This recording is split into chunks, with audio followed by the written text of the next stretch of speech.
Who could surprise in the Sun Belt East? It's Locked On Sun Belt. You are Locked On Sun Belt, your daily podcast on the Sun Belt Conference, part of the Locked On Podcast Network, your team every day.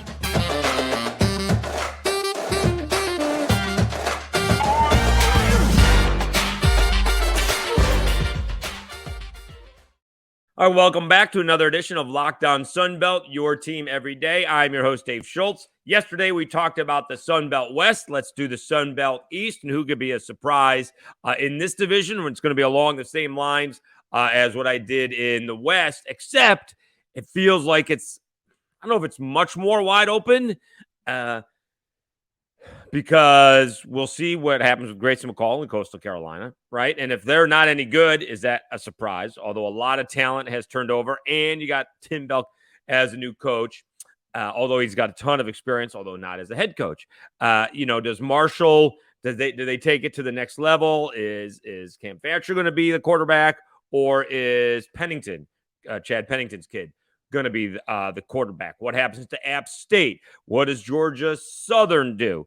Right? There's a lot more. The East, I think, is a lot more wide open than the West, right? It just feels like South Alabama is it in the West, and then Troy, the Cajuns, and Southern Miss, not in any particular order, are going to try and compete with South Alabama, and then Texas State, as we mentioned, and then you have Arkansas State and ULM.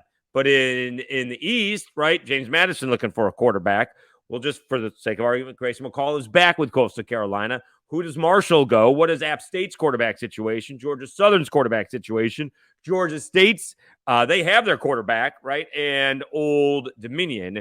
I'm going to go with Old Dominion as the surprise team for the good, all right? And I guess Coastal could be the surprise team for the bad if they slide back a little bit more.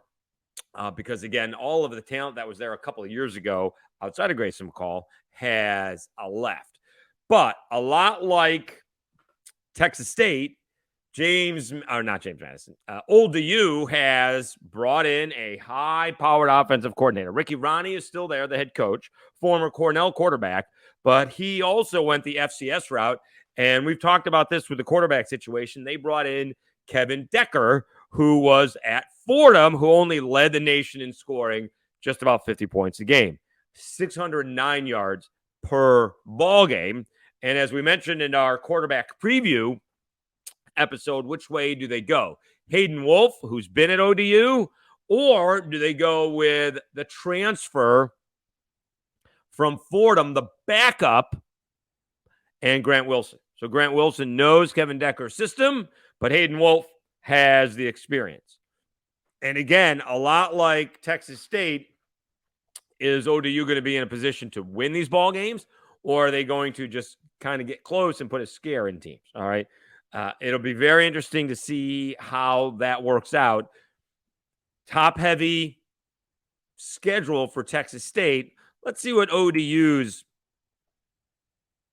schedule looks like, although they also have, looks like Virginia Tech. My goodness. They're going to start out with that, but that could be a surprise as well. All right, so, well, this is not an easy schedule. Oh, my goodness. So they're at Virginia Tech to begin with. Then they host the Cajuns. So they're getting a Sun Belt game second week of the season, and the Cajuns are going on the road second game of the season. Then they get Wake. So they're going from Va Tech to Louisiana to Wake. Wake obviously changing their quarterback as well. But then they get Texas A&M Commerce, and then they're at Marshall and at Southern Miss. This is not, this is a brutal schedule for ODU. All right. They do have some home games, including, Wake Forest is coming there. So they actually get three of their first games are at home. And are they going to be able to surprise? If they're putting up those kind of points, like Fordham, and those kind of yardage, it's going to be tough to keep up. Are they going to be able to do that?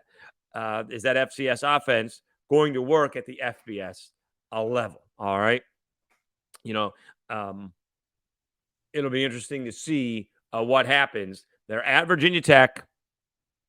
Then host the Cajuns, host Wake Forest, host A&M Commerce, and then a couple of games on the road at Marshall and at Southern Miss. It doesn't necessarily get easier at the end because they have those first 3 of the first 4 games are at home. They get App State, they're at JMU, home against Coastal, but then at Liberty, which won't be easy, against Jamie Chadwell, former Coastal coach. They're at Georgia Southern, and then they end up against Georgia State.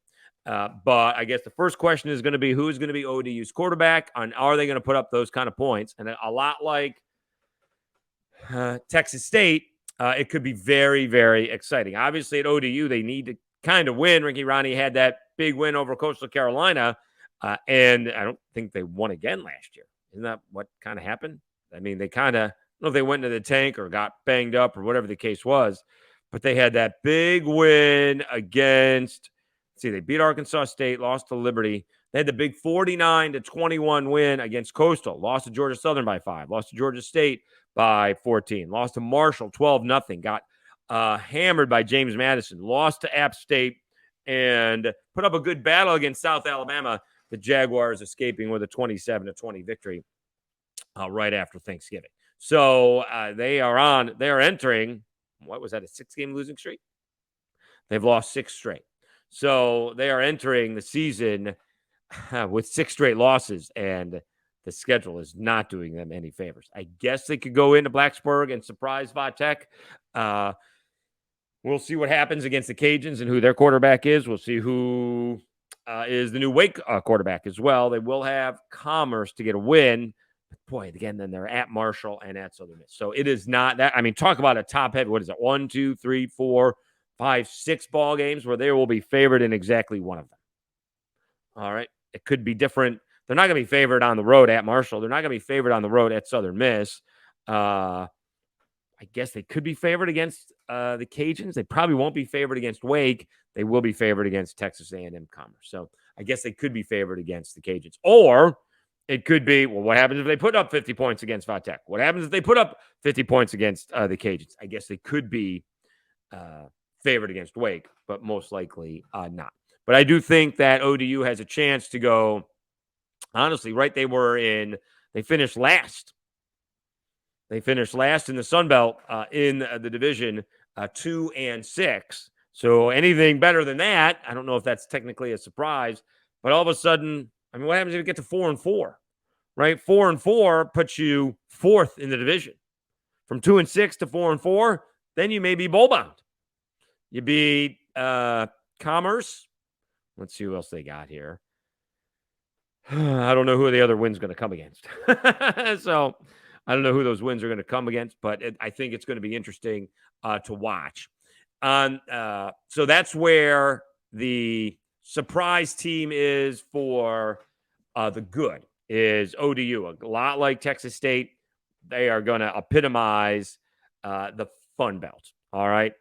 Now, when we come back, we will once again talk about who could be on going down, although we sort of already mentioned it.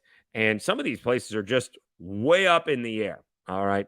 I have no idea, right? Because we just don't know about the quarterbacks and how good they're going to be, right? I mean, to be honest with you, we didn't know how good Todd Centeio was going to be, and he turned out to be dynamite for JMU.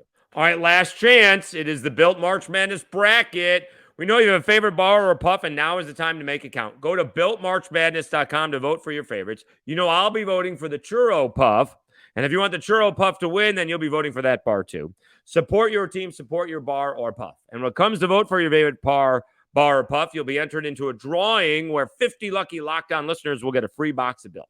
Not only that, but one Locked On fan will win a 12-month subscription to Built to have Built's best bars or puffs delivered monthly straight to your door. You got to try Built. Built, the best protein bar ever. Seriously, they're so amazing you won't even know they're good for you. What makes Built bars and puffs so good? Well, for starters, they're high in protein, low in sugar, and covered in 100% real chocolate. That's right, real chocolate. Run to BuiltMarchMadness.com right now to vote for your favorite bar or puff and pick up a box while you're there. Hop on in and support your pick. Again, big help to me trying to drop the pounds Instead of munching on candy bars, I munch on Built Bars. All right. Dave Schultz, Lockdown Sunbelt, your team every day. We're talking about the surprise team in the East. And again, unlike the West, what is James Madison going to have that kind of offense again? Is Grayson McCall, is he still going to be there? And what happens if he leaves? We think that Marshall maybe a little bit better, more consistent offensively. Probably not quite as explosive as some of these other teams, but they don't really have to be with their defense, right? They can score, 24 points and be in every game, even like 20 points and be in every ball game, right? Georgia Southern, Kyle Van Treese, they got to replace him. Georgia State's got Darren Granger. We want to see him step up, be a little bit more consistent, kind of like Carter Bradley. I want to see both Carter Bradley with South Alabama and Darren Granger with Georgia State more, consistently explosive. Okay. It should be really difficult to stop South Alabama's offense, and it should be just as difficult to stop Darren Granger with Georgia State. Like, you had to come in, either you guessed right or somehow they beat a man, on the offensive line, or someone made a mistake, maybe a tip pass or something along those lines. But those two offenses should be more consistently explosive. All right. But I mean, App State, again, 6-6 last year, 3-5. We'll see who their quarterback is. I think that could be a surprise because they could fall. All right. We'll see what Georgia Southern did. Georgia Southern pulled off the win at Nebraska. They finished 6-7 with a bowl loss. They had that exciting win over App State, really thrilling victory, but really didn't find their consistency. Took it on the chin in a big way against South Alabama when they were up big, and that game kind of led them to another loss. They did not recover on a short week to the Cajuns. All right, so some of these teams, I think we'll see what James Madison. We'll give Curt Cignetti the benefit of the doubt that his quarterback is going to be okay. For the sake of this argument again, or conversation, or podcast, whatever the case may be, we'll give Coastal Carolina the benefit of the doubt that Grayson McCall is going to be there until he's not. That doesn't mean they may not step back a little bit, because a lot of their talent is gone from their great team of a couple of years ago. And we sort of saw that towards the end of the season. All right. Marshall, we think, is going to move up. All right. I would think that you would have Marshall and James Madison as the two teams contending in the East. That's what I would think as of right now. We'll see where Coastal is. And if Grayson McCall does leave, that whole thing could get blown up, at least in the first year, or take time to rebuild. I would think the other team that could be a surprise is Georgia State. I would expect a little bit more out of Georgia State and Darren Granger. Georgia Southern, flip a coin up in the air. App State, flip a coin up in the air. Do not know. I think Marshall and James Madison are going to be good. Coastal Carolina is going to depend on the quarterback. I realize they're all going to depend on the quarterback. But I would expect more out of Georgia State. It's interesting. Who do I think is going to, I guess Old Dominion could still, I think they're going to be the surprise team, right? Score a lot of points. How's that defense going to be? But, who's going to, if Old Dominion, so it would have to be App State and Georgia Southern bringing up the rear. Is that what's going to happen? That would be interesting if that was the case. All right. Someone has to be in last place, right? That would be a little bit shocking to me if that was the case. All right. So that would be the surprise team. Again, it's not going to be a surprise in the East or in the West if Arkansas State and ULM are at the bottom. That's not going to be a surprise. All right. It will be a surprise if South Alabama, Troy, the Cajuns, and Southern Miss, those teams are not in the top four. That's a surprise.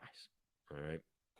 Where Texas State ends up being in there, are they fifth, or are they putting up a lot of points on the board but can't stop anybody? We'll see.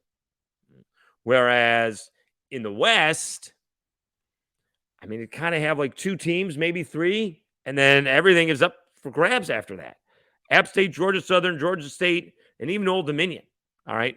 We think Old Dominion will put up a bunch of points, but we'll see. All right. We'll see who the quarterback is. Is the transfer ready? Did he learn up at Fordham, or do they stay with Hayden Wolf? So it'll be interesting to see if that is the case. All right, one more timeout. We'll come back. We'll recap the surprise teams the potential surprise teams in the Sun Belt. I'm your host, Dave Schultz. You're listening to Lockdown Sunbelt, your team every day. Again, continued thanks for supporting the podcast. We are growing by leaps and bounds. Over 100 new subscribers in the last 6 weeks or so. And we will have a news to break, I guess, this week. We'll do it this week. We'll let everybody know this week because it is happening. So that's part of it. We had to wait until we were sure about it, and so I think it's good news. So we'll let you know at the time, and we will continue to grow the podcast. If somehow this grows the way it has been for the last 6 weeks, come football season, we'll be halfway to 1,000. More than halfway to 1,000 subscribers. And the way I'm seeing this working, this is my first venturing into trying to build something from YouTube from the ground up organically, as they like to say. The more people that join, the more people that see it, and the more people, are suggesting podcasts and suggesting videos, that it could grow exponentially. Maybe if we grow another 100 in the next month, then maybe it's 200 for the next month, and maybe, or 150 for the next month, and then maybe 200, and then 225. So it can grow like that instead of consistently 100 over a month or so. So we'll see if that is the case. But I do appreciate it. Please like the videos. Please share the videos. If you see them on Facebook or Twitter, do the same. Also, you can get the podcasts audio-wise wherever you get your podcast. All right, let's wrap things up. Dave Schultz, Locked On Sunbelt, your team every day. Again, going with ODU as a surprise team in the East could be a lot like Texas State in the West. If they can finish 5th, all right, that would be a surprise, right? Anything higher than 5th or higher would be huge for ODU, all right? And you could even get better than that, except I would have, again, a lot is depending on Coastal Carolina's quarterback. And if Georgia State can take that next step, all right. Whereas I would be shocked if James Madison and or Marshall are not the two contenders, right? We have the good surprises, which would be ODU, and someone's going to fall back, right? If ODU is falling up, someone's falling back. So it does, Georgia Southern figure it out. What happens to App State? They've had these quarterbacks for such a long time. Chase Bryce was there for a couple of years. Played pretty well, right? Lost to the Cajuns in the Sun Belt Championship a couple of years ago. Struggled a little bit last year, but again, some of that talent had moved on. So we'll see. And then, the ODU is a wild card because we don't know what we're going to get offensively. Right now, on the other side, Coastal Carolina is a little bit of a wild card. As long if what Grayson McCall is going to do. So I think the East is much more wide open than the West. The East is much more wide open. Anything can happen there. What happens if Pennington for Marshall's really, really good? What if he's like that, right? And leading them, and they're not scoring 20 or 24 points a game. They're putting up over 30 points a game. Marshall's going to be tough to beat because they'll have good defenders. All right. They'll be tough to beat. If James Madison does not find their quarterback, like a Todd Centeio, which, again, the benefit of the doubt, I think they will, then maybe they'll fall. But I would, again, be surprised if Marshall and James Madison are not competing for the title in the East, and we'll see what happens with Coastal. And then I think ODU could leap up. Georgia State's going to leap up, and I think maybe App State and Georgia Southern are going to fall down a little bit, mostly because we're trying to figure out who their quarterback is going to be.